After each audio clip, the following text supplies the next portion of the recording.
আপনার কোটি টাকা আছে আলহামদুলিল্লাহ, কিন্তু আপনি হারামের পথে চলেছেন, মানুষকে কষ্ট দিয়েছেন, মানুষকে তিলে তিলে শেষ করে দিয়েছেন, মানুষের উপর জুলুম করেছেন, মানুষের উপরে নির্যাতন করেছেন, মানুষের উপরে নিপীড়ন করেছেন। আজকের সমাজে তো এগুলো হরহর চলতেছে।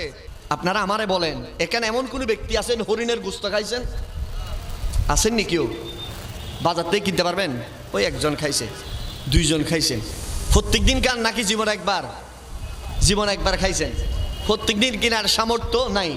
কিন্তু সুন্দরবনের ভিতরে বাঘ আছে না নাই? রয়্যাল বেঙ্গল টাইগার ডেলি 20 থেকে 25 কেজি হরিণের মাংস খায়, ঠিক কিনা বলেন না? তাজা রক্ত, তাজা আবার মরা হলে খায় না, তাজা খায়, ধরে খায়। আপনারা আমারে বলেন, বাঘের ব্যাংক ব্যালেন্স আসেনি? টাকা ইনকামের কোনো সোর্স আছে? নাই। বাঘের ভরসা কার উপর? আরো জোরে বলেন না, আল্লাহর উপরে। কিন্তু আমরা মানুষ হই, ডেলি আমরা ভাত খাই 250 থেকে 300 গ্রাম। কত? 250 থেকে 300 গ্রাম ভাত আমরা ডেলি খাই।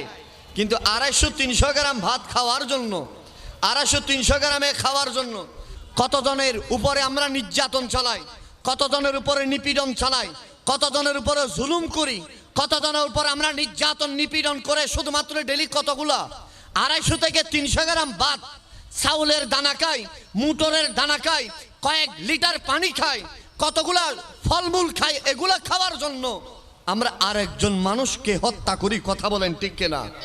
এগুলা ভালো করে চলার জন্য অনেকের উপরে নির্যাতন চলাই, অনেক গরিবের পেটে লাথি মারি। আপনারা এই মসজিদ ত্যাগের প্রাণ কেন্দ্রে বাবারা বলেন, এটা কি আমার আল্লাহ খুশি হবে? জোরে বলেন, খুশি হবে না। সেজন্য সে ব্যক্তির ইবাদত কবুল, সে ব্যক্তির জিকির কবুল, সে ব্যক্তির ফিকির কবুল, সে ব্যক্তির উপর আমার আল্লাহ সন্তুষ্ট হবেন, সে ব্যক্তির উপর রাসূল আরবি সরকার মদিনা সুরুর কালবাসিনা ইমামুল আম্বিয়া নবী শামসুদ্দোহা বদরুদ দুজা সদরুল উলা নূরুল হুদা আকায়ে নামদার মুহাম্মদুর রাসূলুল্লাহ। আল্লাহর হাবিব সন্তুষ্ট হবেন যেই উম্মত, যেই আল্লাহর বান্দা একনিষ্ঠভাবে হক হালাল বুঝে নিজের জীবনকে পরিচালিত করে। কথা বলেন ঠিক কিনা? আমরাও হক হালাল বোঝার মানার দরকার আছে না নাই? আরে বাবা মসজিদ ত্যাগের বাবারা বলেন না, দরকার আছে না নাই? আমরা হারামে থাকবো নাকি হালালে? আরো জোরে বলেন, হালালে। সেজন্য আমি একটা কথা প্রায় সময় বলি, একজন মানুষের সাকারাতের মত চলতেছে, সাকারাতের বিছানা। ওই সময় আপনারা আমারা বলেন, আপনারা জ্ঞানী মানুষ, শিক্ষিত মানুষ, ওই সময় একজন মানুষকে কোটি টাকার বান্ডেল দিছে, আর এক পাশে ইমান। কোনটা নিবে বলেন? টাকা লাগবে? কোনটা? ইমান। ইমান, ইমান মহামূল্যবান ইমান। যে ইমান থাকলে কবরের ভিতরে দুনিয়ার মানুষ আপনাকে রাখবে, মুস্তাফা শেষে কবরকে জান্নাতের বাগান বানাবেন। যদি ইমান থাকে, দুনিয়ার মানুষ আপনি খাতমা বিল খায়র হবেন। আপনার ঘরে মালাকুল মাউত আসার আগে নবী মুস্তাফা এসে আপনাকে কলমা পড়াবেন। সুবহানাল্লাহ, জোরে বলেন না। আরে নবী আসবে, কালমা পড়ুক, এটা আমরা চাই না? সেজন্য দুনিয়ার কোনো আপন আপনার আমার হবে না, আপন হবেন মদিনাওয়ালা, ঠিক কিনা বলেন না? আরে কারে লাগিয়া কান্দরে মন, কারে লাগিয়া বান্দ, আরে কেউ তো তোমার আপনে হবে না না না, যে জনে হবে আপনার সেই তো মদিনা। ঠিক কিনা বলেন? কারে লাগিয়া, আরে কারে লাগিয়া কান্দরে মন, কারে লাগিয়া বান্দ, আরে কেউ তো তোমারই আপনে হবে না না না, যে জনে হবে আপনার। আরে এই দুনিয়ার আপনি জানা আজকে আছে কালকে নাই, এই দুনিয়ার আপনি জানা আজকে আছে কালকে নাই। দয়ালি নবী, মায়ারি নবী, আপনার সদাই, আপনার সদাই, এমন আপনা নবী যারে নাই তুলনা, যে জনে হবে আপনার মদিনা। আরে কারে লাগিয়া কান্দরে মনে, কারে লাগিয়া, আরে কারে লাগিয়া কান্দরে মনে, কারে লাগিয়া, আরে কেউ তো তোমারই আপন হবে না, না না, যে জনে হবে আপনার। আল্লাহ যেন আমাদেরকে হক হালাল যেন আমরা বুঝতে পেরে আল্লাহ আমাদেরকে কবুল করে নি। আল্লাহ যেন হকের পথে যেন আমাদেরকে চালায়, কল্যাণের পথে যেন আমাদেরকে চালায়। আল্লাহ যেন আমাদের প্রতিটা শব্দ জিকিরকে কবুল করে নেয়। আল্লাহ যেন আমাদের ভেতরে নবীজির এশক যেন দান করে। জোরে বলেন না আমিন। তাহলে মক্কার যুবকরা বলতেছেন হালিমাতুস সাদিয়ার কাছে, ও হালিমাতুস সাদিয়া, যেই নবীজি শিশু ছিলেন তিনি কেমন ছিলেন? হালিমাতুস সাদিয়া বললেন, সেই নবী 6 বছর বয়স থেকে মা হারিয়েছেন, কিন্তু মক্কার মানুষরা ওনাকে ডাকতেন আল আমিন হিসাবে। জোরে বলেন সুবহানাল্লাহ। নবীজি কখনো কি মিথ্যা বলেছে? নবীজি কখনো কারো উপর জুলুম করেছে? আরে আমার নবী আসার কারণে, আমার নবী আসার কারণে সমাজ থেকে দুর্নীতি বিদায় নিয়েছে, ঠিক কিনা বলেন? আমার নবী আসার কারণে সমাজ থেকে বৈষম্য বিদায় নিয়েছে। আমার নবী আসার কারণে সমাজে গুত্রে গুত্রে মারামারি বিদায় নিয়েছে।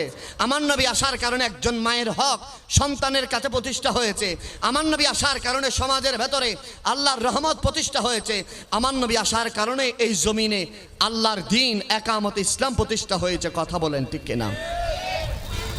আল্লাহ সেই দ্বীন, সে ধর্ম, সে ইসলাম, সে সুন্নিয়ত, যে সুন্নিয়তের অনুসারী আমি আপনি, আল্লাহ যেন সে সুন্নিয়তের পথে মতো যেন আমাকে আপনাকে রাখে। আমিন বলেন। আল্লাহ যেন সে সুন্নিয়তের উপরে ইস্তেকামত রেখে যেন আমার আপনার মৃত্যু হয়। একটু জোরে বলেন না আমিন। আসলে একটু আপনাদের কষ্ট হয় বাবা, আরো জোরে বলেন কষ্ট হয়। আমি লাস্টবারের মতো আরেকবার বলতে চাই, মাইকের আওয়াজ যত দূর যায়, কারো যদি জান্নাত গ্যারেন্টি নিশ্চিত হয়ে গেছে, জান্নাত কি হয়ে গেছে? নিশ্চিত হয়ে গেছে মনে হয়। কেউ যদি এমন হয় না আমি কবরের সওয়াল জবাব পারবো, কেউ যদি এমন হয় আমার দুনিয়ার কোনো প্যারেশান আমার নাই, আল্লাহ রসুল আমার উপর রাজি, এরকম ব্যক্তি হলে মাহফিল আসবেন না আর কি। আর আমাদের মতো, আমাদের হুজুরদের মতো যারা এখন আমাদের জান্নাতের কোনো নিশ্চয়তা নাই, গুনাহগার মানুষ কবরে কি হবে জানি না, ফুলসিরাতে মিজানে কি হবে জানি না, সেজন্য আজকের মাহফিলে বসছি। আজকের মাহফিলের উসিলায় যদি নবীজি আমাদেরকে যদি দয়া করেন, আজকের মাহফিলের উসিলা আল্লাহর সন্তুষ্টি যদি হয়, আজকের মাহফিলের উসিলায় যদি নবীজির রাজামন্দি যদি হয়, আরে মদিনা থেকে একটু যদি ইশারা যদি এসে যায়, ওই গোলামের উম্মতের খাতার ভেতরে সিদ্দিক আকবর যে লিস্টিতে, সেই লিস্টিতে যদি আমার নামটুকু যদি উঠে যায়, সুবহানাল্লাহ জোরে বলেন না। সাহাবীরা যেই লিস্টিতে, সেই লিস্টিতে যদি নামটা উঠে যায়, গৌসে পাক যে লিস্টিতে, সেই লিস্টিতে যদি নামটা উঠে যায়, গরিব নওয়াজ যেই লিস্টিতে, সেই লিস্টিতে যদি নামটা উঠে যায়, গৌসুল আজম মেজ ভান্ডারী যেই লিস্টিতে, সেই লিস্টিতে যদি নামটা উঠে যায়, শাহিন শাহেদ শ্রী কোট যেই লিস্টিতে, সেই লিস্টিতে যদি নামটা উঠে যায়, আমিরুল আউলিয়া যে লিস্টিতে, সেই লিস্টিতে যদি নামটা উঠে যায়, মুশকিল কুজা হাজাত রওয়া ওহিদুল্লাহ শাহ যে লিস্টিতে, সেই লিস্টিতে যদি নামটা উঠে যায়, দুনিয়া আখেরাত আশা বসা আমাদের সার্থক হবে। হাত তোলা বলেন ঠিক কিনা? আমরা জীবনটা সার্থক করতে চাই কি চাই না? আরেকটু জোরে বলেন চাই কি চাই না? আল্লাহ আমাদের তাদের পথ মত যেন ধরে চলতে পারে, আল্লাহ কবুল করে নিক। আরেকটু জোরে বলেন না আমিন। সেজন্য মক্কার মানুষটা যখন নবীজি এই কথা শুনলেন, বলতেছেন আহা, সেই নবীজির কাছে কি আমরা যাওয়ার সুযোগ আছে? ওই মক্কার যুবকদের একটা দল নবীজির সাহাবী সিদ্দিক আকবরের কাছে আসলেন, এসে বললেন, আরে সিদ্দিক আকবর, যেই নবীর কাছে আপনি কালমা পড়েছেন, যেই নবীর কাছে আপনি দ্বীনের বাণী গ্রহণ করেছেন, সেই নবী আকা নবী মক্কার জমিনে যিনি আল্লাহর ধর্মের প্রচারক, যিনি ইসলামের প্রচারক, নতুন ধর্ম ইসলামকে প্রচার করছেন, সে নবীর কদমে গেলে নবীজি আমাদেরকে কবুল করবে কিনা? সুবহানাল্লাহ বলেন। সিদ্দিক আকবরের কথা বলতে দেরি, তিনি দেখিয়ে দিলেন ইসলামের প্রথম মুয়াজ্জিন হযরতে বেলাল হাবশির দিকে তিনি আঙ্গুল দিয়ে দেখিয়ে দিলেন। তিনি বললেন, এর মক্কার যুবক যুবক টাকরা যুবকরা মনে রেখো, এ বেলাল হাবশিকে তোমরা চিনোনি? বলে যে হ্যাঁ। বলো, বেলাল হাবশির কোনো আত্মীয় স্বজন মক্কায় আসেনি? বলে যে না। সিদ্দিক আকবর বললেন, বলো, বেলাল হাবশির মক্কায় কোনো ঘর আসেনি? বলে যে না। বেলাল হাবশি উমাইয়া বিন খালফের কাছে ছিলেন। সেই উমাইয়া বিন খালফ নবীজির কাছে কালমা পড়ার কারণে বেলালকে নির্যাতন করতে করতে দুনিয়া থেকে শেষ করে দিবেন। এমন সময় আমি বেলালকে ক্রয় করলাম, মুক্ত করে দিলাম। আর বেলালে হাবশির দুনিয়ার কোন আপনজন বলতে কেউ আছে কিনা? মক্কার যুবকটা বলে যে না। তখন সিদ্দিক আকবর বলে, এরে মক্কার যুবকরা শোনো, মক্কার কোনো মানুষটা বেলালে হাবশির জন্য এত দয়া মায়া নাই। খাইলেও কেউ জিজ্ঞেস করে না, না খাইলেও কেউ জিজ্ঞেস করে না। মক্কায় কোথাও একটু মাথা গোজার মতো কোনো জায়গা বেলালে হাবশির নাই। কিন্তু মনে রেখো, আমার মায়ার নবী, রহমতের নবী, দু জাহানের কান্ডারি নবী, উম্মতওয়ালা নবী, শাফাআতওয়ালা নবী, তাজদারে মদিনা, ইমামুল আম্বিয়া, সরওয়ারে কায়নাত, আমার নবীর দরবারে রিসালাতে বেলালে হাবশির দাম আর সে আজিমের চেয়ে বেশি। সুবহানাল্লাহ জোরে বলেন। দাম কত? কত? আর সের চেয়ে বেশি। সিদ্দিক আকবরের কথা শুনে মক্কার সাহাবীর অবাক হয়ে গেলেন। কি বলেন? হ্যাঁ। সিদ্দিক আকবরকে বললেন, তাহলে সেই নবীর সাথে আমরা কিভাবে দেখা করতে পারি?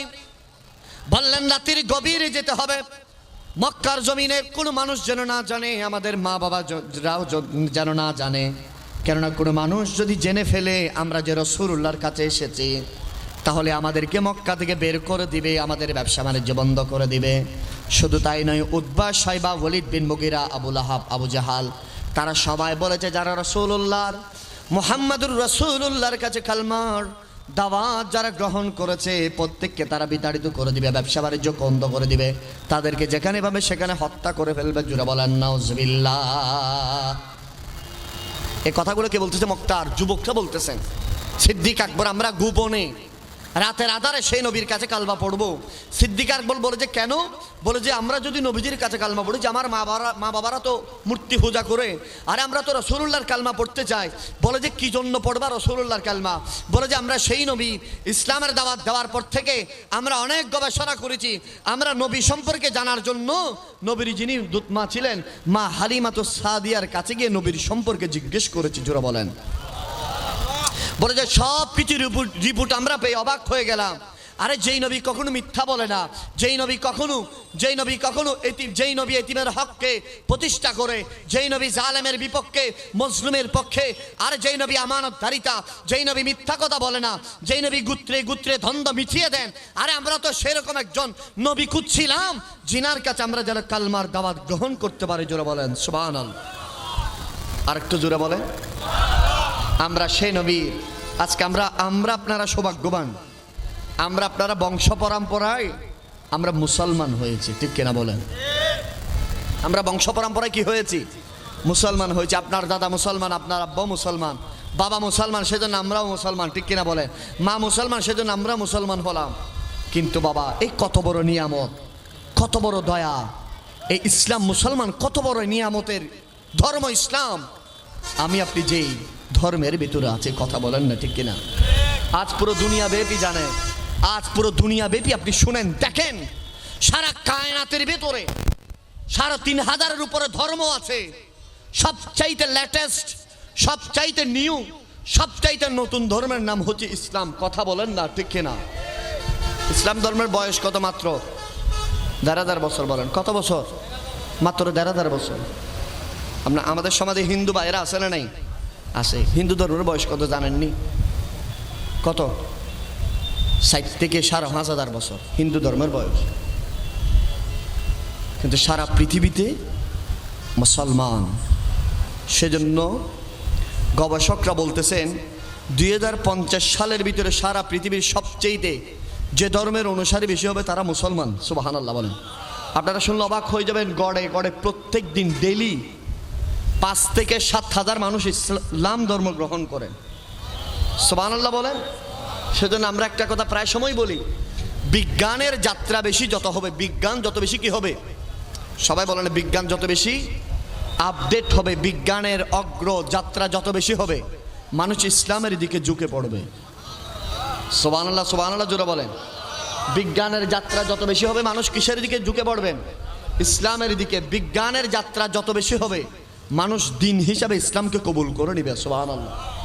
কেননা আজকের এই বিজ্ঞান দেখেন আপনি, প্রতিটা সেক্টরে এই যে গ্লাসটা নিবেন, ইসলামের ভিতরে নবীজি হাদিসের এটা বলেছে কোন গ্লাসটা আপনি নিবেন। এই যে পানি খাবেন, কিভাবে পানি খাবেন ইসলামে আসে না নাই? নবীজির হাদিস আছে না নাই? এই যে গরম চা, সামান্য চা, এই চা কি ঠান্ডা হয় নাকি গরম হয়? গরম। গরম চাটা কিভাবে খাবেন? চায়ের উপর ফিনিশ দিবেন, ফিনিশটা কিরকম করে দিবেন, কতক্ষণ দিবেন, কোন পাত্রে চা রাখবেন, কিভাবে চা বানাবেন, সামান্য চায়ের উদাহরণ দিচ্ছি। এই সামান্য এক বোতল পানি, কোন বোতলে পানি রাখবেন, পানিটা কিভাবে পান করবেন, পানি পানের সুন্নাত কয়টা, পানি পানের সিস্টেম কি, কিভাবে পানি পান করলে আপনার কিডনি সুস্থ থাকবে, কিভাবে পানি পান করলে আপনার শরীর সুস্থ থাকবে, কিভাবে পানি পান করলে আপনার স্ট্রোক হবে না। সুবহানাল্লাহ জোরে বলেন। এই সব কিছুর সমাধান দিয়েছেন একমাত্র ইসলাম। জোরে বলেন সুবহানাল্লাহ। আপনি কি অন্য কোনো ধর্ম দেখাইতে পারবেন পানি পান কিভাবে করবে? এটা দেখাইতে পারবেন নি? নাই তো বাবা। কিন্তু ইসলামের ভিতরে সব কিছু লিপিবদ্ধ করে দিয়েছেন আমার নবীজি। জোরে বলেন না সুবহানাল্লাহ। আরো জোরে বলেন সুবহানাল্লাহ। আমরা সেই ইসলাম ধর্মের অনুসারী, কথা বলেন ঠিক কিনা? কিন্তু আজকে আমরা দেখছি কিছু কিছু ভাইয়েরা ইসলামের নাম দিই, মুসলমানের নাম দিই, এদিকে আল্লাহরেও খুশি রাখতে চায়, আবার এদিকে দুর্গা পূজার মধ্যে গিয়ে ইমানকে হরণ করতে চাই। কথা বলেন ঠিক কিনা? এরকম আছে না নাই? আপনারা আমারে বলেন, তারা আবার আউলিয়া আউলিয়ার বিরুদ্ধে করে। আপনারা একটু জবান খুলে বলেন, কোন আউলিয়া কি হিন্দু পাড়ায় গেছে নাকি হিন্দুরা আউলিয়ার কাছে আসছে? আরো জোরে বলেন। খাজা গরিব নওয়াজ 90 লক্ষ হিন্দুরে তিনি মুসলমান বানিয়েছেন, উনি কি কখনো মন্দিরে গেছে? খাজা গরিব নওয়াজ মন্দিরে গেছে নাকি হিন্দুরা খাজা গরিব নওয়াজের কাছে গেছে? আমার আমিরুল আউলিয়ার পাশে হিন্দু বাড়ি আছে না নাই? উনি কি হিন্দু বাড়িতে গেছে নাকি হিন্দুরা ওনার কাছে আসছে? সুবহানাল্লাহ বলে। আমার গৌসুল আজম মাইজ ভান্ডারির দরবারে হিন্দুরা যায় নাকি হিন্দুর বাড়িতে গৌসুল আজম মাইজ ভান্ডারি গেছেন? হিন্দুরা ওনাদের কাছে গিয়ে ইসলাম মুসলমান ইমানের দৌলত নিয়েছেন। আজকের কিছু কিছু ব্যক্তিরা আল্লাহর বলির মাজারে হামলা করে, আসে না নাই? মাজারে হামলা করে, আরে মাজারওয়ালার মাধ্যমে ইসলাম পেয়েছো, মাজারওয়ালার মাধ্যমে টুপি পেয়েছো, মাজারওয়ালার মাধ্যমে কোরআন পেয়েছো, মাজারওয়ালার মাধ্যমে তসবিহ তাহলিল পেয়েছো, মাজারওয়ালার মাধ্যমে দ্বীন ইসলাম পেয়েছো। আর মাজারওয়ালারা বলেছে সেই জন্য এই দেশের ভিতরে ইসলামের জয় জয়কার হয়েছে, ঠিক কিনা বলেন? আর তুমি কেমন ব্যক্তি যাদের মাধ্যমে ইসলাম পাইলা তাদেরকে তুমি ভণ্ড বলতেছো, যাদের মাধ্যমে ইসলাম পাইলা তাদের মাজারে হামলা করতেছো, ঠিক কিনা বলেন? যাদের মাধ্যমে ইসলাম পাইলা তাদেরকে তোমরা ভণ্ড বলতেছো। আরে বাবা, যাদেরকে তোমরা ভণ্ড বলতেছো এরা তো মন্দিরে যায় না, তোমরা তো এদের যে বড় ভণ্ড, তোমরা মন্দিরে গেছো। কথা বলে না, কথা বলে না, ঠিক কিনা? ঠিক কিনা বলেন? এটা আল্লাহর পক্ষ থেকে মনে রাখবেন।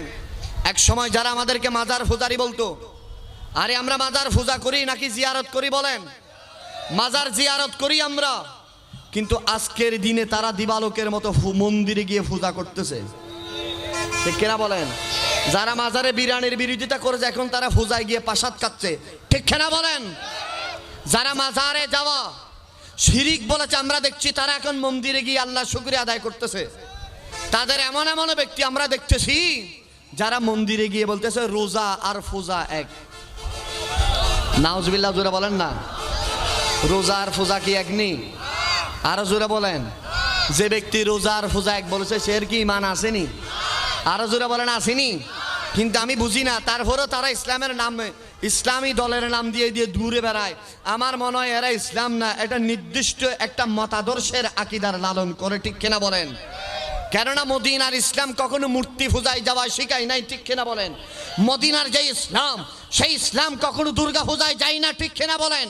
মদিনার যে ইসলাম সেই ইসলাম হিন্দু বাড়িতে গিয়ে প্রসাদ খায় না, ঠিক কিনা বলেন? মদিনার যে ইসলাম সেই ইসলাম পূজা আর রোজা এক বলে না, হাত তুলে বলেন ঠিক কিনা?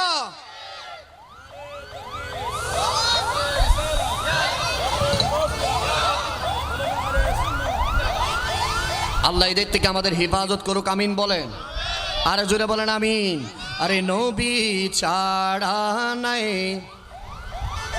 জানো দুনিয়া, নবী ছাড়া নাই সাহারা, জানো দুনিয়া লা নবী মোদের নয়নে মরি, নাবি গলার মা।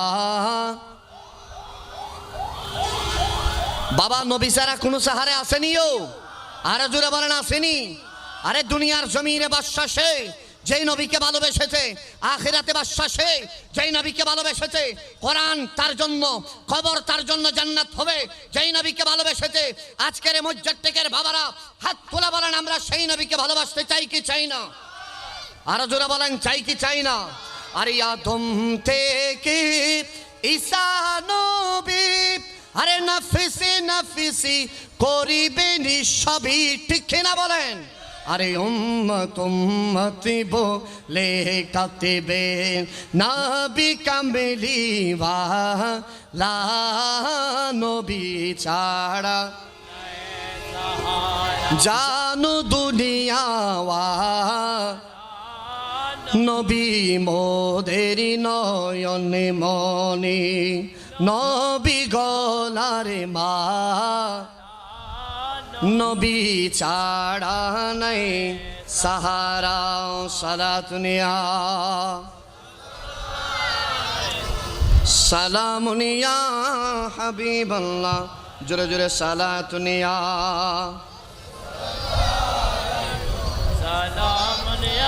আরে সাল্লে আলা রাসূলিনা, সাল্লে আলা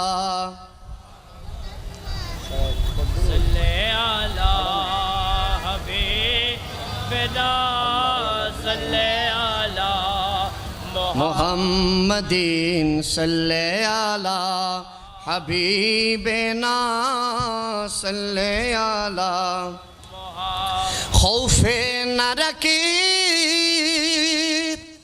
है रज़ा ज़रा, तू तो है अब्द मुस्तफ़ा,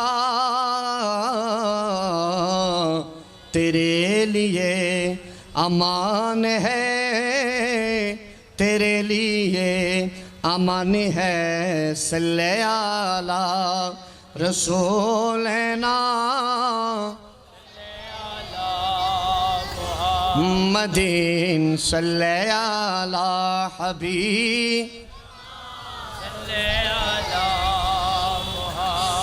दहन में ज़ुबान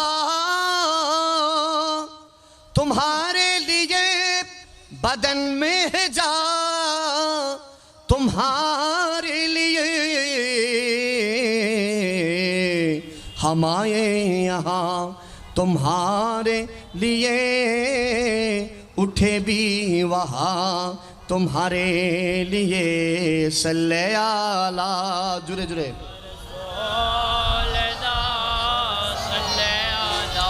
मुहम्मदिन, सल्ले अला हबीबिना, सल्ले अला।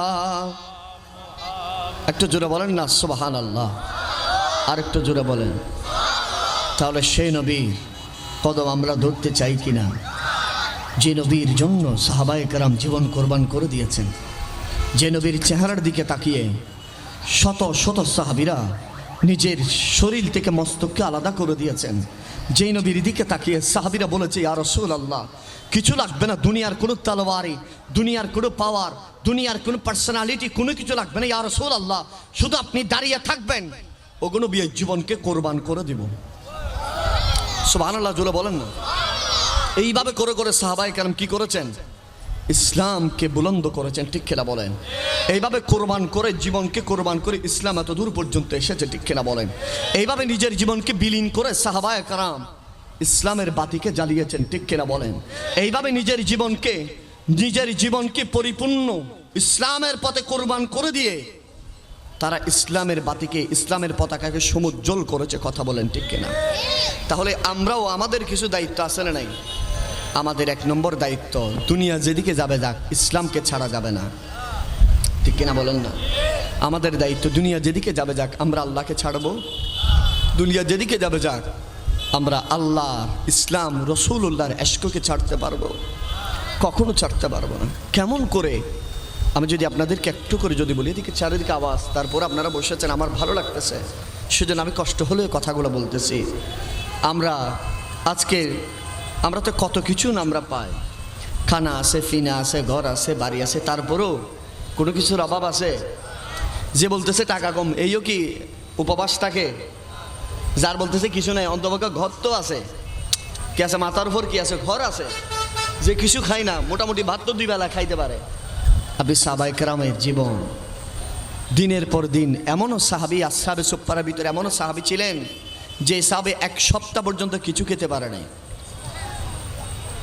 অন্য খাবার বাদ দেন, পানি পর্যন্ত খেতে পারে না, পানি ছিল না, খাবে কোত্থেকে, কে দিবে? আসহাবে সুফফার নবীজির দরবারে বসে আছেন। এমন এমন সাহাবীরা নবীজির দরবারে বসে আছেন। জিজ্ঞেস করা হয়েছিল, আরে কি জন্য বসে আছো? ঘরে চলে যাও, বাড়িতে চলে যাও, ছেলে সন্তানের কাছে চলে যাও। সাহাবীরা জবাব দিয়েছে, না, আরে মুস্তাফার চেহারা দেখলে ক্ষুধা নিবারণ হয়ে যায়। আমার নবীর সামনে বসে থাকলে দুনিয়ার কোনো আর কিছু মনে আসে না। আমার নবী কখন হুজরা থেকে বের হবে, কখন নবীজি আসবে, কখন নবীজি হুজরা থেকে বের হবে, নবীজির আশায় আমরা থাকি, নবীজির অপেক্ষায় আমরা থাকি, কখন নবীজি আমাদেরকে ডাকবে, নবীজি আমাদের দিকে তাকিয়ে মুস্কি হাসবেন। বলে যে একবার নবীজি মুস্কি হাসা, এটা আমাদের সকল ক্লান্তি, সকল খিদাকে সেকেন্ডের ভিতর ভুলিয়ে দেয়। এরা হচ্ছে সাহাবায়ে কেরাম। সেজন্য আমার নবী বলেছেন, আমার সাহাবীরা আসহাবিকান নুজুম, হে আমার উম্মত মনে রেখো, আমার সাহাবীরা হচ্ছে আকাশের তারকার মতো, তারকার মতো, তারকার মতো। জোরে বলেন সুবহানাল্লাহ। আমার সাহাবীর কোনো তুলনা নাই, আমার সাহাবীর কোনো তুলনা হতে পারে না, আমার সাহাবীর কোনো শান এমন। সেজন্য বলেন, আপনারা আমারে বলেন, কোনো ব্যক্তি, এমন ব্যক্তি আছে, আপনারা বলেন নবীদের উপরে সবচেয়ে দামি হচ্ছে সাহাবী, ঠিক কিনা বলেন? সাহাবীর চেয়ে দামি কোনো মানুষ হতে পারে? আরো জোরে বলেন। বলছে শুধু সাহাবী কারা? সাহাবী কি নামাজের মাধ্যমে হয়? জোরে বলেন। নামাজের মাধ্যমে না, রোজার মাধ্যমে, হজের মাধ্যমে, দান সৎকার মাধ্যমে না। সাহাবী হয় নবীজিকে দেখার মাধ্যমে। সুবহানাল্লাহ, জোরে বলেন। সাহাবী হয় কিভাবে? আসিফ, আসিফ কিভাবে হয়? নবীকে দেখলে সে সাহাবী। এখানে আবার নামাজের দরকার নাই, ইবাদতের দরকার নাই। কোনো ব্যক্তি যদি নবীকে দেখেছেন, 1 সেকেন্ড হোক, 1 মিনিট হোক, মনে করেন ফজরের 10টা বাজে ঈমান এনেছেন, 11টা বাজে ইন্তেকাল হয়ে গেছেন, সে সাহাবী। সুবহানাল্লাহ, জোরে বলেন। সে কি সাহাবী। তার শান কত? বিশ্বের সকল মুমিনদের এক পাল্লায় রাখবে সকল আমল, সাহাবীর একটা নিঃশ্বাস এক পাল্লায় রাখবে। সুবহানাল্লাহ, জোরে বলেন। এত দামি কে? সাহাবী। তাহলে শুনান, নবীজির একজন খাদেম, বহু খাদেমের মাঝে একজন খাদেম ছিলেন যিনি অগ্নি পূজারী ছিলেন, যিনি মজুসি ছিলেন, যিনি মুসলমান ছিলেন না। সে নবীজির কদমে 8 বছর পর্যন্ত খেদমত করেছে। কত বছর বলেন? আরো জোরে বলেন। নবীজির কাছে 8 বছর খেদমত করলেন। 8 বছর খেদমত করার পরে তার একটা মাত্র দায়িত্ব ছিল, সেই মাত্র নবীজি যখন মসজিদে নববীতে প্রবেশ করতেন, আমার নবীজির জুতা মোবারক নিয়ে সে দাঁড়িয়ে থাকতেন। সুবহানাল্লাহ। শুধু কাজ ছিল কি? আমার নবীজির নোরানি নালাইন মোবারক, নবীজির নালাইন মোবারক নিয়ে সে শুধু দাঁড়িয়ে থাকতেন। সুবহানাল্লাহ বলেন। কখন নবীজি আবার আসবেন, নবীজির কদম মোবারকের নালাইন মোবারক পড়িয়ে দিবেন। সুবহানাল্লাহ। কাজ ছিল কি? শুধু এটাই কাজ। খেদমত করেছে কত বছর? 8 বছর। হঠাৎ করে একদিন নবীজি তাকে দেখতেছে না। 1 দিন দেখে না, 2 দিন দেখে না, 3 দিন দেখে না, 4 দিন দেখে না, 5 দিন দেখে না, 6 দিন দেখে না, 1 সপ্তাহ হয়ে গেছে। কতদিন? 1 সপ্তাহ হয়ে গেছে। নবীজি খুঁজতেছেন, তাকে করতেছেন, কোনো মতো দেখতেছেন না। হযরতে আলী রাদিয়াল্লাহু তাআলা আনহুকে বলতেছেন, আলী রে, ওই যে একজন ইহুদির সন্তান আমাদের সব সময় দাঁড়িয়ে থাকতো, আমার জুতা নিয়ে দাঁড়িয়ে থাকতো, সে কোথায়? সে রে খোদা। আলী বলতো, ইয়া রাসূলুল্লাহ, আমরাও তো দেখি না আজকে 1 সপ্তাহ পর্যন্ত। নবীজি আলীকে পাঠালেন, আলী রে, একটু গিয়ে দেখে তোর বাড়িতে কি অবস্থা, সে কোথায় আছে। সুবহানাল্লাহ। নবীজি আলী রাদিয়াল্লাহু তাআলা আনহুকে পাঠালেন। আলী রাদিয়াল্লাহু তাআলা আনহু রাসূল পাকের নির্দেশ পেয়ে তার বাড়িতে গেলেন। খুঁজতে খুঁজতে তার বাড়িতে, তার ঘরে প্রবেশ করবেন। এই মুহূর্তে দেখতেছে উনি এমন অবস্থায় আছেন, মুমূর্ষ অবস্থায়, জান বের হয়ে যাবে এই সময় আছেন উনি, এই মুহূর্তে মারা যাবেন এমন সময় তিনি আছেন। উনি দৃশ্য দেখে ফওরান নবীজির কাছে আসলেন, এসে বলতেছেন, ইয়া রাসূলুল্লাহ, যে আপনার খাদেম, যে আপনার খেদমত করছে, ওগুলো সে অবস্থায় আছে, ওগুলো লাগতেছেন সেই মুহূর্তে মারা যাবে। সুবহানাল্লাহ বলেন না। নবীজি এটা শোনার পর আর দেরি করলেন না, ফওরান তার বাড়িতে গেলেন। এখন নবীজি যাবেন, এটা কি সহজ কথা? জোরে বলেন সহজ কথা এটা সহজ কথা নয়। নবীজি তার বাড়িতে যাবেন, নবীজি সমস্ত সাহাবায়ে কেরাম বহর নিয়ে যাচ্ছেন, তার সেই এলাকার সবাই বলতেছেন আরে মক্কার জমিনে যে নবী এসেছেন সেই নবী আমাদের গ্রামে আসতেছেন, কি ব্যাপার সবাই গুল হয়ে গেলেন। নবীজি ঘুরতে ঘুরতে তার ঘরের সামনে দাঁড়ালেন, তার মা বাবার কাছে অনুমতি চাইলেন, নবীজি প্রবেশ করলেন, তার পাশে বসতে দেরি সঙ্গে সঙ্গে দেখতেছেন আজরাইল এসে উপস্থিত। সুবহানাল্লাহ বলেন। আজরাইল এসে কি উপস্থিত। আজরাইল বললেন ইয়া রাসূলুল্লাহ, নবীজিকে সালাম দিলেন। সুবহানাল্লাহ। আমাদের ঘরেও আজরাইল আসেনি বলেন না, আসে, আমাদেরকে সালাম দেয়, বলেন না সালাম দেয়, সালাম দেয় না। আজরাইল এসে নবীজিকে সালাম দিলেন, নবীজি বললেন কি জন্য এসছো? ইয়া রাসূল, আপনার এই খাদেমের জানটা নিয়ে যাওয়ার জন্য, আপনার এই খাদেমের জান নিয়ে যাওয়ার জন্য।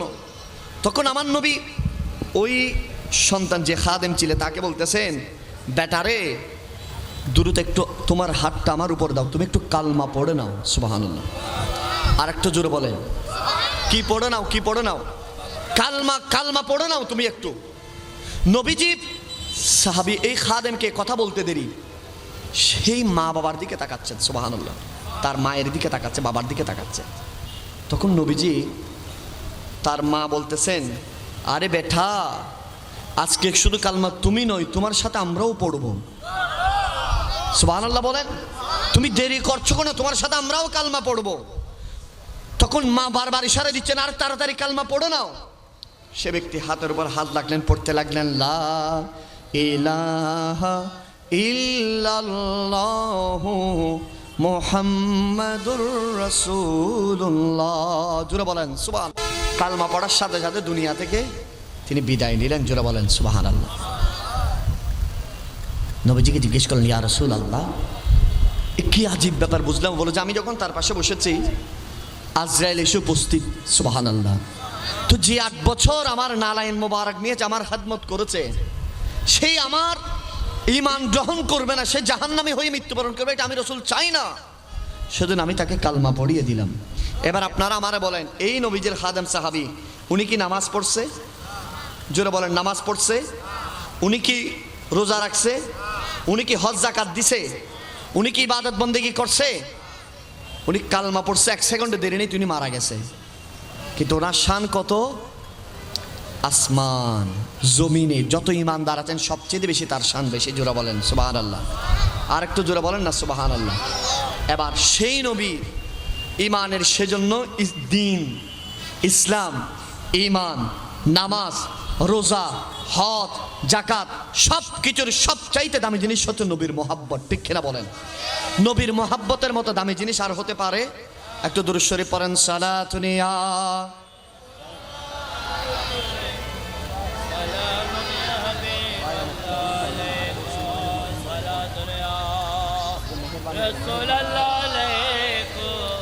সালামুন ইয়া হাবিবাল্লাহ আলাইকুম সালাতুন ইয়া।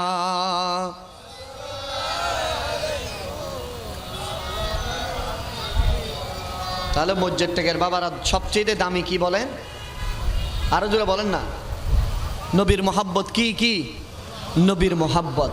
আমি বুঝি না উম্মত কিভাবে সেই নবীর শানকে কটু করে। ঠিক কিনা বলেন? আমি বুঝি না উম্মত কিভাবে সেই নবীর উপর কটূক্তি করে। আমি বুঝি না উম্মত কিভাবে সেই নবীর শানকে কমাইতে চায়। ঠিক কিনা বলেন? আমি বুঝি না উম্মত কিভাবে সেই নবীর শানে কটূক্তি করে। দুনিয়ায় কি আর কোনো বিষয় নেই? একজন ব্যক্তি দাঁড়ায় বলে নবীজি নাকি সাংবাদিক। নাউজুবিল্লাহ বলে। এগুলো, এই শব্দগুলো কেমনে হয়? মনে রাখবেন, এগুলো আল্লাহর কাঠগড়ায় বিচার দিতে হবে। ঠিক কিনা বলেন? আমার আল্লাহ কিয়ামতের ময়দানে জিজ্ঞেস করবে, এই আমার মেহবুব নবীকে তোদের মাঝে পাঠিয়েছিলাম, আমার নবীর ইজ্জত তোমরা রক্ষা করতে পারো না, আমার নবীকে যেমন তেমন শব্দ চয়নে ডেকেছো। আরে যেখানে আমি আল্লাহ খালেক, আমার মেহবুব নবীকে কখনো আমি নাম ধরে ডাকি নাই। সুবহানাল্লাহ জোরে বলেন না। আমার নবীরে কখনো আল্লাহ নাম ধরে ডাকছেন? আহা, আমার আল্লাহ আমার নবীরে ডাকছেন ইয়া আইয়ুহান নবী বলে ডাকছেন। সুবহানাল্লাহ। ইয়া আইয়ুহার রাসূল বলে ডেকেছেন। আমার নবীকে আমার আল্লাহ ইয়া মুযাম্মিল বলে ডেকেছেন, মুদ্দাসসির বলে ডেকেছেন। আমার আল্লাহ আমার মায়ার নবীকে তাহা ইয়াসিন বলে ডেকেছেন। সুবহানাল্লাহ জোরে বলেন। যেখানে আল্লাহ খালেক এত সুন্দর সুন্দর নামে মেহবুব নবীকে ডেকছেন, যে নবীকে হাবিবুল্লাহ বলেছেন, সেই নবীর উম্মত হয়ে নবীর সাংবাদিক ডাকে। নাউজুবিল্লাহ জুড়ে বলেন। এই কুলাঙ্গারগুলোর ইমান আছে না গেছে? গেছে। নবীরা আমার মতো বলে, নবীর দোষ আছে বলে, নাউজুবিল্লাহ বলেন। কেমনে কথা বলে, মুখ দিয়ে কেমনে আসে এগুলা? মনে রাখবেন, এগুলা এই যুগের আবু লাহাবের চেয়ে নিকৃষ্ট, ঠিক কিনা বলেন? উতবা সাইবা ওয়ালিদ বিন মুগিরার চেয়ে নিকৃষ্ট, ঠিক কিনা বলেন? সেজন্য আমার নবী সেই সময়কার বলেছেন, আমার উম্মতরা মনে রেখো, তোমরা শুধু দাড়ি টুবি আবাকাবা দেখে ফাল দিও না, লাভ দিও না। মক্কার জমিনে আবু লাহাবের কি দাড়ি ছিল? এ দাড়ি ছাড়া ছিল না, দাড়ি ছিল। এ বিরাট পাগড়ি পরতো। সে ঘোড়ার উপর যখন বসত, তার দাড়িগুলো পিছনে চলে যেত, এত লম্বা দাড়ি ছিল। তার পাগড়িটা পিছনে বাতাসে উঠত, সেইও সুন্দর ছিল। তার নাম ছিল আবুল হেকম, জ্ঞানীদের বাদশা, জ্ঞানীদের পিতা। আবুল হাবের নাম কি ছিল? আবুল হেকম, জ্ঞানীদের বাবা ছিল সে। কিন্তু আবু জাহেল হয়ে গেল, জাহেলদের বাবা হয়ে গেল শুধুমাত্র নবীর কারণে, ঠিক কিনা বলেন? আমাদের সমাজে এখন মিলান না আপনি? নবীর শানে যেমন তেমন কথা বলে, নবীর শানে যেমন তেমন গোস্তাকি করে, যেমন তেমন শব্দ আমার নবীর শানে ব্যবহার করে, জোরে বলেন নাউজুবিল্লাহ। কি এক আজীব ব্যাপারে আমরা আছি, কি এক মাহালে আমরা আছি, কি এক সময় আমরা আছি, যে সময় এক দল বের হয় নবীর শান কমানোর জন্য, ঠিক কিনা বলেন? আরেক দল বের হয় ইসলামের নাম দিয়ে মূর্তি পূজা করে, আরেক দল বের হয় ইসলামের নাম দিয়ে দুনিয়ার সমস্ত নাজায়েজ কাজকে জায়েজ করার জন্য লাফাই পড়ে, ঠিক কিনা বলেন? এটা সেই সময় আমরা আছি, সেই সময় আমরা, এই সময় আমার নবীজি এই সময়ের কথা বলেছেন, যে সময় হাতের তালুর মধ্যে যেভাবে একটা আগুনের কয়লা রাখা যত কঠিন হবে, তার চেয়ে বেশি কঠিন হবে, তার চেয়ে বেশি কঠিন হবে ঈমান ধরে রাখা, ঠিক কিনা বলেন? আজকে আপনারা সৌভাগ্যবান, আজকে ঐতিহ্যবাহী বড় মাওলানা ওহিদুল্লাহ শাহ সিএনজি চালক একতা মিলাদ কমিটির উদ্যোগে আপনারা ভাগ্যবান। আসমানের নিচে জমিনের উপরে কিছু মাহফিল আছে, যেই মাহফিলে গেলে আপনি ঈমান নিয়ে যাবেন, বেঈমান হয়ে বের হবেন, ঠিক কিনা বলেন? ঈমান নিয়ে যাবেন, বেঈমান হয়ে বের হবেন। আর এগুলো এমন মাহফিল, যে মাহফিলে বেঈমান হয়ে আসলে ঈমান নিয়ে বের হয়। এগুলো সে মাহফিল, যে মাহফিলে বসলে রাসূল খুশি হয়। এগুলো সে মাহফিল, যে মাহফিলে বসলে আমার আল্লাহ তাদের উপর সন্তুষ্ট হয়। আর একটু জোরে বলেন না সুবহানাল্লাহ। এগুলো সে মাহফিল। সেজন্য আমরা সৌভাগ্যবান। আমরা কি বলেন, কি সৌভাগ্যবান, ভাগ্যবান। সেজন্য বলে যে কেমন ভাগ্যবান? আরে আমার নবী রসুল আজম, সুবহানাল্লাহ বলেন। আর একটু জোরে বলেন, আমার নবী কি রসুল আজম। আমরা যে মাযহাবের তিনি ইমামে আজম, আমরা যেই তরিকার তিনি গৌসে আজম। যে মাহফিলে বসেছি সেটা মিলাদে আজম। আল্লাহ তো নিয়ামত আমাকে, আপনাকে, আমাদেরকে দিয়ে রেখেছেন। আহা, এই নিয়ামতের শুকরিয়া আদায় শেষ হবে? নিয়ামতের শুকরিয়া আদায় শেষ হবে? কখনোই শেষ হবে না। সেজন্য ভাগ্যবান আপনারা আজকের এই মাহফিলে বসেছেন, আমার মায়ার নবীর মোহাব্বতে বসেছেন। আমরা দোয়া করি আজকের এই মাহফিল কবুল করে নিক, আমিন বলেন। আজকের মাহফিলে যারা শরীক শামিল হয়েছে, প্রত্যেকের শরীক শামিল শিরকতকে আল্লাহ কবুল করে নিক, প্রত্যেকের হাজিরিকে আল্লাহ কবুল করে নিক, প্রত্যেকের এই মোহাব্বত, আন্তরিকতা, হৃদ্যতাকে আল্লাহ কবুল করে নিক, আমিন বলেন না? আরেকটু জোরে বলেন আমিন। আর বিশেষ করে আমরা এই মাহফিল থেকে শিক্ষা নিব, আমরা কখনো আর নামাজ কাজা করব?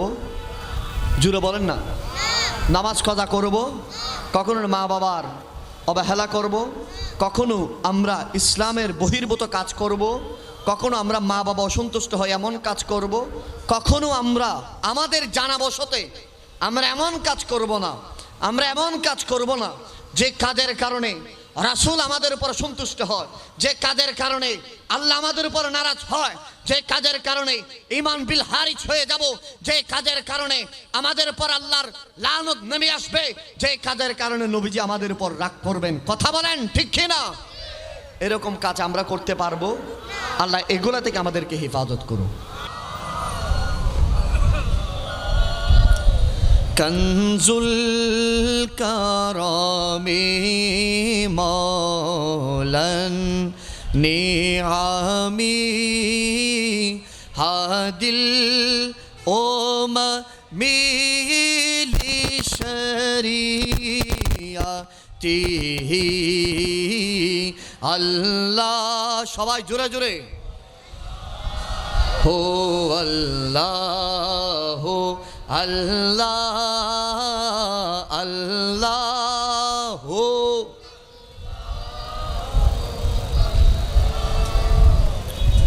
है नूरे साहर से है रे से तेरे अरशब की रोना का जुल्फों से सबाई अल्लाह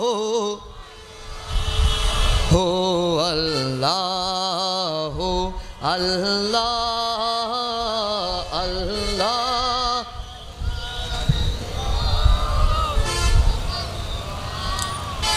औज़ु बिल्लाहि मिनश शैतानिर रजीम बिस्मिल्लाहिर रहमानिर रहीम लक़द कान लकुम फ़ी रसूलिल्लाहि उस्वतुन हसना सदक़ल्लाहुल अज़ीम व सदक़ रसूलुहुन नबियुल अमीनुल हबीबुल करीम रब्बि सल्लि व सल्लिम व बारिक अलैहि या अरबी या मक्की या मदनी या कुरैशी या मुत्तलबी ईमानी कंठ मिली আমরা একবার বলি ইয়া রাসূলুল্লাহ বলি ইয়া নবী আল্লাহ বলি ইয়া নূর আল্লাহ এবার বলি ইয়া রাহমাতাল লিল আরেকটু জোরে ইয়া রাহমাতাল লিল মদিনা ওয়ালার দেশত আশিকি যখন যায় মদিনা ওয়ালার দেশত আশিকি যখন যায় খুল জাগানো মদিনা রাখি আই তো সাই খুল জাগানো মদিনা রাখি আই তো সাই সবাই মদিনা ওয়ালার দেশত আশিকি যখন যায় মদিনা ওয়ালার দেশত আরে খুল জাগানো মদিনাত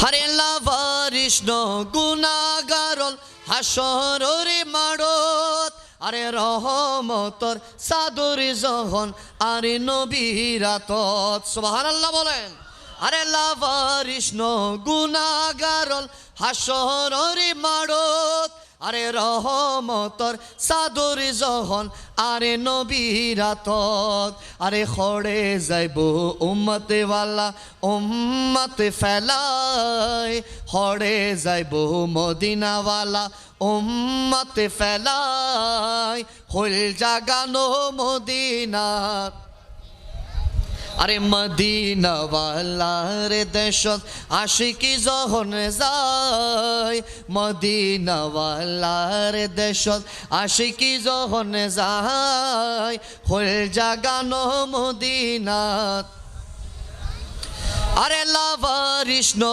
গুনাহগারল হাসরের মাড়ত আরে রহমতর সাদর যখন আরে নবীরাতত জোরে বলেন না সুবহানাল্লাহ আরে লাভারিস নো গুনাহগারল হাসরের মাড়ত আরে রহমতর সাদর যখন আরে নবীরাতত আরে খড়ে যাইব উম্মতে ওয়ালা উম্মতে ফেলাই খড়ে যাইব মদিনাওয়ালা উম্মতে ফেলাই খড়ে যাইব মায়ারে নবী আশিকি ফেলাই খড়ে যাইব দয়ালে নবী উম্মতে ফেলাই হইল জাগানো মদিনা রাখি আই তো সাই হইল জাগানো মদিনা রাখি আই তো সাই মদিনা ওয়ালার দেশত আশিকি যখন যায় মদিনা ওয়ালার দেশত আশিকি যখন যায় হইল জাগানো মদিনা আজকের মাহফিল থেকে আমরা আল্লাহ পাক রব্বুল আলামিনের কাছে অগণিত কোটি ফরিয়াদ আল্লাহ যেন আমাদের ঘরে মালাকুল মউতকে পাঠানোর আগে আল্লাহ যেন মদিনার ভিসার পাসপোর্টের ব্যবস্থা করে দেয়। আমিন বলেন। আরেকটা জোরে বলেন আমিন। আরে কত বছর বাংলাদেশ থেকে এই কর্ণফুলী মসজিদ থেকে কত বছর ইয়া নবী সালাম আলাইকা বলবো, কত বছর সবসে আওলা হুয়ালা বলবো, কত বছর জমিনা জামা বলবো, কত বছর ইয়া রাসূলুল্লাহ বলবো। আল্লাহ আজকের জান্নাতের বাগানের সাদকায়, আজকের মাহফিলের সাদকায় আল্লাহ আমাদের প্রত্যেকে মালাকুল মউত পাঠানোর আগে আল্লাহ মদিনার হাজিরি নসিব করে। জোরে বলেন আমিন। আরেকটু জোরে বলেন আমিন। এবার বলেন মারহাবা। ঐতিহ্যবাহী বড় মৌলানা ওহিদুল্লাহ শাহ সিএনজি চালক একতা সমিতির উদ্যোগে আজকের আজিমুশান নৌরানি ইমানি ঈদ মিলাদুন নবী ফাতিহা ইয়াজদাম উদযাপন উপলক্ষে আজিমুশান নৌরানি জান্নাতি মাহফিল। জুড়ে বলেন মারহাবা। মাহফিলের প্রধান মেহমান গৌসি আমিরিয়া খলিল মঞ্জিল দরবার আমির ভান্ডার দরবার শরীফের গদি নশীন আওলাদ আমিরুল আউলিয়া रहनुमाई शरीयत तरीक़त आलम बरदार अहले सुन्नत मुर्शिद बरहक हजरत मौलाना सैयद अमीरुद्दीन शाह अमीर भंडारी मुद्दा जिलहुल आली बोलें मरहबा। प्रधान आलोचक गौसी अहमदिया सुन्निया ट्रेड एंड मद्रासार प्रतिष्ठाता परिचालक चिकदार आलिमुद्दीन सौदागर जामे मस्जिदेर सम्मानित खतीब मुजाहिद मिल्लत सुन्नियतेर बलिष्ठ कण्ठस्वर तरुण इस्लामिक आलोचक आमार अत्यंत प्राणप्रिय भाई बंधुवर हजरत मौलाना सखावात हुसैन अल कादरी मुद्दा जिलहुल आली बोलें मरहबा। वदीगर बहुल माइक्राम व्यवसायी भाईरा दुकानदार भाईरा पथचारी भाईरा विशेष करे आजकेर माहफिल आमार आपनार जन्य एत बेशी गुरुत्वपूर्ण एत बेशी तात्पर्यपूर्ण जे जायगाय आमरा बसे आछि एटा विशेष करे विश्वेर दीर्घतम समुद्र सैकत कक्सबाजार दक्षिण चट्टग्राम पटिया कर्णफुली আনোয়ারা বাঁশখালী পেকুয়া কক্সবাজার মহেশখালী রামু টেকনাফের এই পুরো অঞ্চলের এটা হচ্ছে প্রাণকেন্দ্র। ঠিক কিনা বলেন? এখান থেকে মানুষরা এই অঞ্চলগুলোতে যাবে। আজকের এই জনবসতি জনসমাগমের এই জায়গায় আমি আপনি বসতে পেরে আসতে পেরে শুকরিয়া আদায়ার্থে আমরা একবার বলি আলহামদুলিল্লাহ। আর একটু জোরে জোরে বলেন। আমি আপনাদের শুকরিয়া জ্ঞাপন করছি। আশার পথের প্রতীক যিনারা ওনাদের শুকরিয়া জ্ঞাপন করছি। পর্দানসীন তৈবা তাহারা আবাদা সালেহা আরাকা রাকিয়া সাজদা মা এবং বোনেরা, বিশেষ করে মাইকের আওয়াজ যতদূর যায় পুরো এলাকা জুড়ে বিস্তীর্ণ মাইক লাগানো হয়েছে, বহু দূরে মাইকের আওয়াজ যাচ্ছে।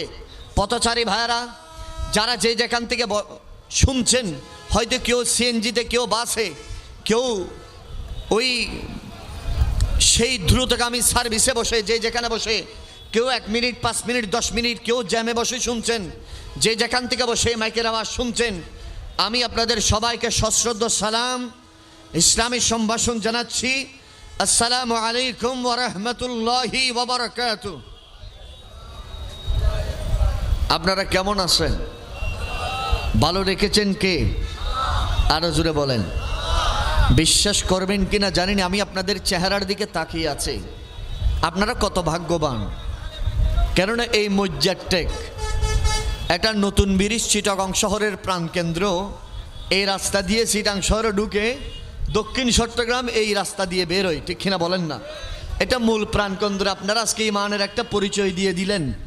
কত মানুষ চায়ের দোকানে, কত মানুষ রেস্টুরেন্টে, কত মানুষ এদিক সেদিক ঘুরতেছে, কত মানুষ সিপাই সাবাই বসে আড্ডা দিচ্ছে, কত মানুষ কর্ণফুলী নদীর সেই ঠান্ডা বাতাস খেয়ে খেয়ে ফেটিংয়ে গল্প গুজবে লিপ্ত। কিন্তু আজকের এই মসজিদ থেকে ঐতিহ্যবাহী বড় মৌলানা ওহিদুল্লাহ শাহ রহমতুল্লাহ আলাই সিএনজি চালক একতা মিলাদ কমিটির উদ্যোগে আজকের মাহফিলে আসতে বসতে পেরে বাবারা ইমানি কণ্ঠে বলেন আমরা খুশি না বেদার? আরো জোরে বলেন খুশি। এবার বলতে পারেন হুজুর আপনারা কি এখানে কি জোর করে মানুষ আপনাদেরকে আনছে? না, আপনারা কেন আসছেন? প্রত্যেক ব্যক্তিরা দুইটা আওয়াজ দিবে, হুজুর এখানে আসছি দুইটা কারণে। একটা হচ্ছে আল্লাহর সন্তুষ্টি এবং রাসূলের রাজামন্দি। সুবহানাল্লাহ বলেন না? এবার আসেন এই মাহফিলে যে আসছেন, একটু ফায়দা কি হবে, আমি আমার আলোচনায় ঢুকার আগে ফায়দাগুলো বলবো একের পর এক। এক নাম্বার, এই মাহফিলে আসলে গুনাহ মাফ হয়ে যায়। 2 নম্বরে মাহফিলে বসলে হায়াত বৃদ্ধি হয়ে যায়। 3 নম্বরে মাহফিলে বসলে রিজিক বেড়ে যায়, সুবহানাল্লাহ বলে। 4 নম্বরে মাহফিলে বসলে অন্ধকার কলবটা নূরানি হয়ে যায়। 5 নম্বরে মাহফিলে বসলে বান্দা আল্লাহর কাছে ফরিয়াদ করবে, হাত মুখের সাথে লাগানোর আগে আল্লাহ পাক সেই ফরিয়াদকে কবুল করে নেবেন। 6 নম্বরে এই মাহফিলে বসলে দুনিয়ার বহু জ্ঞান আপনি আহরণ করছেন, জেনেছেন, আর এই মাহফিলে বসলে কোরআন হাদিসের অগণিত জ্ঞান জানবেন, কোরআনের তাফসীর জানবেন, হাদিসের ব্যাখ্যা জানবেন, নবীর আশকের আলোচনা শুনবেন, দিলকে মদিনার বাগান বানাইতে পারবেন। 7 নম্বরে মাহফিলে বসলে মিথ্যা কথা ছেড়ে দিবেন। 8 নম্বরে মাহফিলে বসলে নামাজি হবেন। 9 নম্বরে মাহফিলে বসলে সুকল হুরি, গীবত, পরনিন্দা, সুদের ব্যবসা, ঘুষের ব্যবসা এগুলা ছেড়ে দিবেন, জোরে বলেন। 10 নম্বর, এই মাহফিলে বসলে আপনি যে অ্যাজ এ একজন মুসলিম, আপনি যে একজন প্র্যাকটিসিং মুসলিম, আপনি যে একজন মুসলমান, আপনার কাজ কেমন হবে, আপনার পারিবারিক জীবন কেমন হবে, আপনার রাষ্ট্রীয় জীবন কেমন হবে, আপনার দাম্পত্য জীবন কেমন হবে, আপনি একজন যুবক হিসাবে কি করণীয়, আপনি একজন সন্তান হিসাবে কি করণীয়, আপনি একজন বাবা হিসাবে কি করণীয়, আপনি একজন মা হিসাবে কি করণীয়, আপনি একজন সমাজের ঊর্ধ্বতন ব্যক্তি হিসাবে কি করণীয়, এই সব কিছুর বিষয়ে আপনি জানতে বুঝতে পারবেন, জোরে বলেন সুবহানাল্লাহ। আপনি সবকিছু এই 10টা ফায়দা, এরকম আরো অনেকগুলো আছে, আমি শুধুমাত্র 10টা বললাম, সুবহানাল্লাহ বলেন। আরো জোরে বলেন না, আমরা কি খুশি? আরো জোরে বলেন খুশি? এবারে এই মাহফিলে যে এতগুলো লাভ, আমরা বসে কি নারাজ? আরো জোরে বলেন। আসুন প্রিয় নবী, দু জাহানের বাদশা নবী, রহমতের খজিনা, তারানে ওয়ালা, বাঁচানে ওয়ালা, আমার নবীজির যে আলোচনা আমাকে ভাইরা লিপিবদ্ধ করে দিয়েছেন বিষয়টা, সেটা হচ্ছে নবীজির মহাব্বত, সাহাবায়ে কেরামগণ নবীজিকে কীভাবে ভালোবাসতেন, আমার নবীর শানটা কেমন, নবীর ইজ্জত কেমন, নবীজি সমাজে আসার পরে, দুনিয়ার জমিনে নবীজি তশরিফ রাখার পরে সমাজ থেকে কিভাবে বৈষম্য দূর হয়েছে, ইসলাম মুসলমানরা কিভাবে বৈষম্যহীন একটা সমাজ প্রতিষ্ঠা করবে, এটা হচ্ছে আজকে আমাদের আলোচনার প্রতিপাদ্য বিষয়, সুবহানাল্লাহ। তাহলে ভাইরা আমার, বলতে চেয়েছিলাম, মক্কার জমিনে নবীজি যখন হেরার পর্বত থেকে নেমে মানুষের কাছে দিনের বাণী যখন মানুষের কাছে প্রচার করলেন, মানুষের কাছে যখন নবীজি কালমার দাওয়াত দিবেন, কালমার বাণী যখন মানুষদেরকে প্রচার করবেন, মক্কার যুবক যুবক ব্যক্তিরা, যুবক যুবক সন্তানরা মক্কার মানুষের কাছে নবীজির শিশু জীবনটা কেমন ছিল জিজ্ঞেস করতেছে, জোরে বলেন সুবহানাল্লাহ। মক্কার মানুষরা বললেন, এরে মক্কার যুবকরা শুনে রাখো, মক্কার জমিনে খরাস বংশের বনু হাশিমের আব্দুল মুত্তালিবের যিনি নাতি, যিনি আব্দুল্লাহর ঘরকে আলোকিত করে এসেছেন, সেই নূর নবী, আকা নবী মুহাম্মাদুর রাসূলুল্লাহ, সেই নবীজির শৈশব কেমন কেটেছে, এই জিনিসটা তোমরা যদি জানতে চাও, সর্বপ্রথম তোমরা যেতে হবে মা হালিমাতুস সাদিয়ার কাছে। সুবহানাল্লাহ বলেন। কার কাছে যেতে হবে? মা হালিমাতুস সাদিয়ার কাছে। মা হালিমাতুস সাদিয়া যিনি নবীজিকে দুগ্ধ পান করিয়েছেন, মা হালিমাতুস সাদিয়ার কাছে মক্কার যুবকরা গেলেন। যাওয়ার পরে মক্কার যুবকরা জিজ্ঞেস করলেন, এরে মা হালিমাতুস সাদিয়া, নবীজির শৈশবটা কেমন ছিল বলেন। মা হালিমাতুস সাদিয়া চোখের পানি ঝরঝর করে ছেড়ে বলেন, আরে মুহাম্মাদুর রাসূলুল্লাহকে যখন আমি আমার কাছে এনেছি, সেই নবীজি কেমন ছিল জানোনি? সেই নবীজি কেমন ছিল? সেই নবীজি এমন ছিলেন যেই নবীজি আমি যখন নবীজিকে এনেছিলাম, আর নবীজি আমার কোলে যখন এসেছিলেন, আমার ডান পাশের স্তন থেকে নবীজি দুধ পান করতেন, কখনো বাম পাশ থেকে পান করতেন না। আমি বহুবার চেষ্টা করিয়েছি, বহুবার চেষ্টা করলাম আমার বাম পাশের স্তন থেকে দুধ পান করাইতে, কিন্তু কখনো পারি নাই। হঠাৎ আমার আকলে ব্রেনে আসলো, নবীজি কেমনে পান করবেন? আমার আরেকজন সন্তান যে আমার বাম পাশের স্তন থেকে দুধ পান করে। সুবহানাল্লাহ বলেন। মা হালিমাতুস সাদিয়া বললেন, এরে মক্কার যুবকরা, তোমরা যদি সেই নবীর কালেমার বাণী যদি শুনে থাকো, সেই নবীর দ্বীনের বাণী যদি শুনে থাকো, দেরি করো না, সেই নবীর কাছে গিয়ে দ্বীনের বাণী, সত্যবাণী ইসলামকে গ্রহণ করো। কেননা আমি নবীজির দুধমা মা হালিমাতুস সাদিয়া হয়ে বলতে পারি, যে শিশু মুহাম্মদুর রাসূলুল্লাহকে আমি এনেছি, তিনি কোনো সাধারণ শিশু নয়, তিনি হচ্ছেন নবীদের সরদার, আখেরি নবী মুহাম্মদুর রাসূলুল্লাহ। সুবহানাল্লাহ বলেন। মক্কার মানুষরা বললেন, আরে হালিমাতুস সাদিয়া, একটু বলে না নবীজি এসেছেন কিভাবে, কিভাবে নবীজির আগমন হয়েছে, মক্কার মানুষরা কিভাবে উদযাপন করেছে। মা হালিমাতুস সাদিয়া বলে, রে শোনো তাহলে। মক্কার মানুষরা বলেছিল, আরে পূর্ণিমার 15 তারিখের যে চন্দ্র আছে, যে চন্দ্র, সুন্দর চন্দ্র, যেটা 15 দিন অস্তমিত থাকে, 15 দিন ডোবা অবস্থায় থাকে, আর সূর্য যে দিনের বেলায় অস্তমিত হয় রাতের বেলায় ডুবে যায়। মনে রেখো, মক্কার জমিনে 570 খ্রিস্টাব্দে সুবহে সাদিকের সময় আল্লাহ পাকের এমন একটা নূরানি সূরাতের শিশু দুনিয়ার জমিনে ভূমিষ্ঠ হয়েছে। চাঁদের ভিতরে তো ছোট্ট ছোট্ট দাগ রয়েছে, কিন্তু মক্কার জমিনে যেই শিশু নবী এসেছেন মুহাম্মাদুর রাসূলুল্লাহ, সে নবীর চেহারা আমরা মিলাই দেখলাম। নবীজির চেহারা এক পাশে রাখলাম, 15 তারিখের চন্দ্রকে এক পাশে রাখলাম। 15 তারিখের চন্দ্রের চেয়ে হাজার হাজার কোটি গুণ সুন্দর ছিল শিশু নবীর চেহারা। সুবহানাল্লাহ বলেন। মক্কার মানুষরা, যুবকরা বললেন মা হালিমাতুস সাদিয়ার কাছে, রে হালিমাতুস সাদিয়া, বলেন সেই নবী ন্যায়ের ব্যাপারে কেমন ছিলেন, ইনসাফ কেমন ছিলেন। হালিমাতুস সাদিয়া বলেন, সেই নবীজি ইনসাফ এমন ছিলেন, আমার বাম পাশের স্তন থেকে দুধ পান করে নাই, সে নবী ইনসাফ এমন ছিলেন, কখনো মিথ্যা বলে নাই। সে নবী ইনসাফ এমন ছিল, কখনো কারো খাবারকে খেড়ে নিজে বক্ষণ করে নাই। সুবহানাল্লাহ বললেন, সেই নবী যখন শিশু অবস্থায় 6 বছর বয়স, নবীজির আম্মা মা আমিনা দুনিয়া থেকে বিদায় নিলেন। আর মক্কার মানুষরা নবীজিকে এত বেশি আদর করতে লাগলেন, বললেন মক্কাতে বহু এতিম শিশু আছে, কিন্তু তাদেরকে এভাবে মোহাব্বত করা হয় না। মুহাম্মাদুর রাসূলুল্লাহকে কেন এত মোহাব্বত করা হয়? বললেন যে মুহাম্মাদুর রাসূলুল্লাহর এমন একটা ব্যক্তি যার জবান দিয়ে কখনো মিথ্যা বের হয় না, সেজন্য মক্কার মানুষরা ওনাকে আল আমিন হিসাবে সম্বোধন করতেন। সুবহানাল্লাহ। কি হিসাবে? আরো জোরে বলেন। আল আমিন, যিনি সত্য কথা বলে। আজকের এই যুগ সন্ধিক্ষণে আমাদের এই কথাটা অত্যন্ত বেশি প্রাসঙ্গিক। আজ আমরা রাসূলুল্লাহর আশিক বলি, নবীজির উম্মত আমরা বলি, কিন্তু অহরে অহরে মিথ্যা কথা বলি, ঠিক কিনা বলেন? মিথ্যা কথা বলি কিনা, বলি কি বলি না? সেজন্য আমার নবী বলছেন, উম্মত মনে রেখো, একটা মিথ্যা হাজার মিথ্যার জন্ম দিবে, একটা মিথ্যা হাজার মিথ্যার জন্ম দিবে। মনে রেখো, যে ব্যক্তি সত্য বলে আল্লাহ তার উপর দয়া করে। সুবহানাল্লাহ। আমরা কি মিথ্যা বলবো নাকি ছাড়বো? আরো জোরে বলেন। মিথ্যা ছাড়বো। কেননা কাফের, তাগুতের অনুসারী এবং আল্লাহর বান্দাদের মাঝে পারক হচ্ছে সত্য এবং মিথ্যা। আমরা যে ধর্মে আছি সেটা মিথ্যা নাকি সত্য? আরো জোরে বলেন। ইসলাম সত্য নাকি মিথ্যা? কোরআন সত্য নাকি মিথ্যা? আল্লাহ যে একজন খালেক সত্য নাকি মিথ্যা? আমার নবী যে একজন সত্য নাকি মিথ্যা? এই গুনাহ করছি, সওয়াব করছি, লিখছেন কিরামান কাতাবিন, সত্য নাকি মিথ্যা? কবরের আযাব সত্য নাকি মিথ্যা?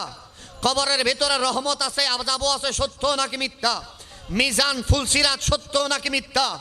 আর যদি ভালো কাজ যদি করতে পারি, দুনিয়ার জমিনে যদি আল্লাহকে রাজি করতে পারি, রাসূলুল্লাহকে যদি রাজি করতে পারি, আল্লাহর নৈকট্য যদি হাসিল করতে পারি, আতিউল্লাহ ওয়া আতিউর রাসূল, রাসূলের ইত্তেবা যদি করতে পারি, দুনিয়ার জমিন আল্লাহ রাসূলের সন্তুষ্টি যদি অর্জন করতে পারি, বজ্জের থেকে বাবারা জবান খুলে বলেন, জান্নাত ইমানদারের জন্য অপেক্ষায় থাকবেন, ঠিক কিনা বলেন?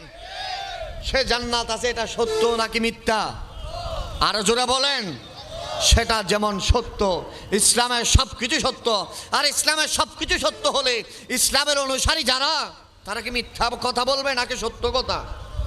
সত্য কথা বলবে। আজকে মাহফিল থেকে আমরা ফার্স্ট অফ অল, সর্বপ্রথম হাত তুলে বলবো, আল্লাহ যেন আমাদের এই জবান দিয়ে যেন আর মিথ্যা বের না করে, ঠিক কিনা বলেন না? আমি আপনাদেরকে সিম্পল একটা উদাহরণ দিই। বলেন, আমরা মিথ্যা বলি কি জন্য? হয়তো বাঁচার জন্য, ঠিক কিনা? যেমন মনে করেন আমি আছি অমুক জায়গায়, বলি অমুক জায়গায়, আমার এটা এইরকম, আমি বলি আর এক রকম, ঠিক কিনা বলেন? আমার এই জিনিসটা কিনা হচ্ছে আমার 50 টাকা, আমি মিথ্যা বলি না, এটা 100 টাকা, সামান্য কিছু লাভের জন্য। কিসের জন্য? আচ্ছা আপনি বলেন, আপনাকে পৃথিবীর সবচেয়ে সমস্ত টাকাগুলো এক পাশে দেওয়া হবে, এক পাশে টাকা এক পাশে আল্লাহর রাজামন্দি, আপনি কোনটা নেবেন? বলেন কোনটা নেবেন? দুনিয়ার টাকা নেবেন নাকি আল্লাহর রাজামন্দি নেবেন? এই আল্লাহর রাজামন্দির দিকে তাকিয়ে আপনি দুনিয়ার সকল কিছুকে আপনি তুচ্ছ তুচ্ছ ভাবছেন। মাশাআল্লাহ, আসো তাওহীদ, রাশেদ আসো, মাশাআল্লাহ। এরা সুন্নিয়তের বলিষ্ঠ কণ্ঠস্বর, আপনাদের এখানের কৃতি সন্তান রাশেদ। হ্যাঁ রাশেদ, কি অবস্থা? তাওহীদ আসো না, বসো না, মাহফিল আছে। আল্লাহ ওনাদেরকে কবুল করুক, আমিন বলেন, আরো জোরে বলেন আমিন। তাহলে ভাইয়ের আমার, তাহলে দুনিয়ার সমস্ত টাকাকে যদি এক পাশে রেখে যদি আপনাকে যদি দেওয়া হয়, মসজিদ থেকে অমুক সাহেব আপনাকে দুনিয়ার সমস্ত টাকা এক পাশে দেওয়া হয়েছে, আপনি কি টাকা নেবেন নাকি আল্লাহর সন্তুষ্টি নেবেন? প্রত্যেকজন ব্যক্তি বলবে না হুজুর, টাকার এই দরকার নয়, আল্লাহর সন্তুষ্টি চাই। কেননা সমস্ত পৃথিবীর সকল টাকার মালিক আমি, কিন্তু সেকেন্ডের ভিতরে আমার মৃত্যু হয়ে গেছে, টাকা কোনো কাজ আসবে? আর দুনিয়ার টাকারে আপনি লাথি মারলেন, আল্লাহর সন্তুষ্টি আপনার সেকেন্ডের ভিতরে মৃত্যু হলেও কবরটা আমার আল্লাহ আপনার জন্য জান্নাতের বাগান করে দিবেন। সুবহানাল্লাহ, সুবহানাল্লাহ বলেন। সেই সন্তুষ্টি চাই কিনা? কিন্তু এটা চাওয়ার পরেই আমরা সামান্য 10 টাকা লাভের জন্য, সামান্য 2 টাকা লাভের জন্য হাজার মিথ্যার সাজায় আমরা 2 টাকা যে লাভ করি, বলেন এই লাভের টাকা খাই নামাজ পড়লে হবে, ইবাদত করলে হবে? এই 2 টাকা লাভের টাকা খায় সন্তান রে ভালো করে পড়ালেখা করালে সে কি ভালো হবে? সেজন্য বাবা মনে রাখবেন, খুব গুরুত্বপূর্ণ, মনে রাখবেন জীবনে যা কিছু করেন না কেন, হালাল রুজির যেন ব্যবস্থা আল্লাহর পক্ষ থেকে হয়। আল্লাহর কাছে সবসময় দোয়া করবেন, কি হালাল রুটি রুজির ব্যবস্থা যেন কার পক্ষ থেকে হয়? আল্লাহর পক্ষ থেকে হয়। আপনারা আমারে বলেন, এই মসজিদ থেকে একজন ব্যক্তির টাকা নাই, পয়সা নাই, ধন নাই, দৌলত নাই, দুনিয়ার জমিনে কোনো বিল্ডিং নাই, কিন্তু ব্যক্তিটা ইমানদার। সুবহানাল্লাহ বলেন। ব্যক্তিটা কি? ইমানদার। দাম কম না বেশি? হয়তো মসজিদ থেকে মানুষের কাছে হয়তো এর কম দাম হতে পারে, কিন্তু আমার আল্লাহর কাছে তার দাম কম না বেশি থাকবে? বেশি থাকবে। আপনার কোটি টাকা আছে আলহামদুলিল্লাহ, কিন্তু আপনি হালালভাবে চলেন, তাহলে আল্লাহ আপনার উপর সন্তুষ্ট হবেন। আপনার কোটি টাকা আছে, আপনি হারাম পন্থায় ইনকাম করেছেন, হারামের পথে চলেছেন, মানুষকে কষ্ট দিয়েছেন, মানুষকে তিলে তিলে শেষ করে দিয়েছেন, মানুষের উপর জুলুম করেছেন, মানুষের উপরে নির্যাতন করেছেন, মানুষের উপরে নিপীড়ন করেছেন। আজকের সমাজে তো এগুলো হরহর চলতেছে। আপনারা আমারে বলেন, এখানে এমন কোনো ব্যক্তি আছেন হরিণের গোশত খাইছেন? আসেননি কেউ? বাজার থেকে কিনতে পারবেন? ওই একজন খাইছে, 2 জন খাইছেন। প্রত্যেক দিন খান নাকি জীবন একবার? জীবন একবার খাইছেন, প্রত্যেক দিন কেনার সামর্থ্য নাই। কিন্তু সুন্দরবনের ভিতরে বাঘ আছে না নাই? রয়্যাল বেঙ্গল টাইগার ডেলি 20 থেকে 25 কেজি হরিণের মাংস খায়, ঠিক কিনা বলেন না? তাজা রক্ত, তাজা আবার মরা হলে খায় না, তাজা খাই, ধরে খায়। আপনারা আমারে বলেন, বাঘের ব্যাংক ব্যালেন্স আসেনি? টাকা ইনকামের কোনো সোর্স আছে? নাই। বাঘের ভরসা কার উপর? আরো জোরে বলেন না, আল্লাহর উপরে। কিন্তু আমরা মানুষ হই, ডেলি আমরা ভাত খাই 250 থেকে 300 গ্রাম। কত? 250 থেকে 300 গ্রাম ভাত আমরা ডেলি খাই। কিন্তু 250-300 গ্রাম ভাত খাওয়ার জন্য, 250-300 গ্রামে খাওয়ার জন্য আমরা কতজনের হেডে ছুরি ঢুকাই দিই? কথা বলে না, ঠিক কিনা? কতজনের হেডে কি ঢুকাই দিই? ছুরি ঢুকাই দিই। কতজনরে মারি, কতজনের উপরে আমরা নির্যাতন চালাই, কতজনের উপরে নিপীড়ন চালাই, কতজনের উপরে জুলুম করি, কতজনের উপর আমরা নির্যাতন নিপীড়ন করে শুধুমাত্র ডেলি কতগুলা 250 থেকে 300 গ্রাম ভাত, চাউলের দানা খাই, মুটরের দানা খাই, কয়েক লিটার পানি খাই, কতগুলা ফলমূল খাই। এগুলা খাওয়ার জন্য আমরা আরেকজন মানুষকে হত্যা করি। কথা বলেন ঠিক কিনা? এগুলা ভালো করে চলার জন্য অনেকের উপরে নির্যাতন চলাই, অনেক গরিবের পেটে লাথি মারি। আপনারা এই মসজিদ ত্যাগের প্রাণ কেন্দ্রে বাবারা বলেন, এটা কি আমার আল্লাহ খুশি হবে? জোরে বলেন, খুশি হবে? না। সেজন্য সে ব্যক্তির ইবাদত কবুল, সে ব্যক্তির জিকির কবুল, সে ব্যক্তির ফিকির কবুল, সে ব্যক্তির উপর আমার আল্লাহ সন্তুষ্ট হবেন, সে ব্যক্তির উপর রাসূল আরবি সরকার মদিনা সুরুর কালবাসিনা ইমামুল আম্বিয়া নবী শামসুদ্দোহা বদরুদ্দুজা সদরুল উলা নূরুল হুদা আকায়ে নামদার মুহাম্মদুর রাসূলুল্লাহ আল্লাহর হাবিব সন্তুষ্ট হবেন। যেই উম্মত, যেই আল্লাহর বান্দা একনিষ্ঠভাবে হক হালাল বুঝে নিজের জীবনকে পরিচালিত করে। কথা বলেন ঠিক কিনা? আমরাও হক হালাল বোঝার মানার দরকার আছে না নাই? আরে বাবা মসজিদ টেকের বাবারা বলেন না, দরকার আছে না নাই? আমরা হারামে থাকবো নাকি হালালে? আরো জোরে বলেন হালালে। সেজন্য আমি একটা কথা প্রায় সময় বলি, একজন মানুষের সাকারাতের মত চলতেছে, সাকারাতের বিছানা, ওই সময় আপনারা আমারা বলেন, আপনারা জ্ঞানী মানুষ, শিক্ষিত মানুষ, ওই সময় একজন মানুষকে কোটি টাকার বান্ডেল দিছে, আর এক পাশে ইমান। কোনটা নিবে বলেন? টাকা লাগবে? কোনটা কোনটা? ইমান। ইমান ইমান মহামূল্যবান ইমান। যে ইমান থাকলে কবরের ভিতরে দুনিয়ার মানুষ আপনাকে রাখবে, মুস্তাফা শেষে কবরকে জান্নাতের বাগান বানাবেন। যদি ইমান থাকে দুনিয়ার মানুষ আপনি খাতমা বিল হায়ের হবেন, আপনার ঘরে মালাকুল মাউত আসার আগে নবী মুস্তাফা এসে আপনাকে কলমা পড়াবেন। সুবহানাল্লাহ জোরে বলেন না। আরে নবী আসবে, কালমা পড়ুক, এটা আমরা চাই না? সেজন্য দুনিয়ার কোনো আপন আপনার আমার হবে না, আপন হবেন মদিনাওয়ালা। ঠিক কিনা বলেন না? আরে কারে লাগিয়া কান্দরে মন, কারে লাগিয়া বান্দ, আরে কেউ তো তোমার আপনে হবে না না না, যে জনে হবে আপনার সেই তো মদিনা। ঠিক কিনা বলেন? কারে লাগিয়া, আরে কারে লাগিয়া কান্দরে মন, কারে লাগিয়া বান্দ, আরে কেউ তো তোমারই আপনে হবে না না না, যে জনে হবে আপনার। আরে এই দুনিয়ার আপনি জানা আজকে আছে কালকে নাই, এই দুনিয়ার আপনি জানা আজকে আছে কালকে নাই। দয়ালি নবী মায়ারি নবী আপনার সদাই, আপনার সদাই এমন আপনা নবী যার নাই তুলনা, যে জনে হবে আপনার মদিনা। আরে কারে লাগিয়া কান্দরে মনে, কারে লাগিয়া, আরে কারে লাগিয়া কান্দরে মনে, কারে লাগিয়া, আরে কেউ তো তোমারই আপনে হবে না না না, যে জনে হবে আপনার। সালাতুনে একটু শুনে আসো। সালাতুনে রাসূলুল্লাহ আলাইকুম। আল্লাহ যেন আমাদেরকে হক হালাল যেন আমরা বুঝতে পেরে আল্লাহ আমাদেরকে কবুল করে নি। আল্লাহ যেন হকের পথে যেন আমাদেরকে চালায়, কল্যাণের পথে যেন আমাদেরকে চালায়। আল্লাহ যেন আমাদের প্রতিটা শব্দ জিকিরকে কবুল করে নেয়। আল্লাহ যেন আমাদের ভেতরে নবীজির এশক যেন দান করে। জুড়ে বলেন না আমিন। তাহলে মক্কার যুবকরা বলতেছেন হালিমাতুস সাদিয়ার কাছে, ও হালিমাতুস সাদিয়া, যেই নবীজি শিশু ছিলেন তিনি কেমন ছিলেন? হালিমাতুস সাদিয়া বললেন, সেই নবী 6 বছর বয়স থেকে মা হারিয়েছেন, কিন্তু মক্কার মানুষরা ওনাকে ডাকতেন আল আমিন হিসাবে। জোরে বলেন সুবহানাল্লাহ। নবীজি কখনো কি মিথ্যা বলেছে? নবীজি কখনো কারো উপর জুলুম করেছে? আরে আমার নবী আসার কারণে, আমার নবী আসার কারণে সমাজ থেকে দুর্নীতি বিদায় নিয়েছে। ঠিক কিনা বলেন? আমার নবী আসার কারণে সমাজ থেকে বৈষম্য বিদায় নিয়েছে। আমার নবী আসার কারণে সমাজে গুত্রে গুত্রে মারামারি বিদায় নিয়েছে। আমার নবী আসার কারণে নারীর হক প্রতিষ্ঠা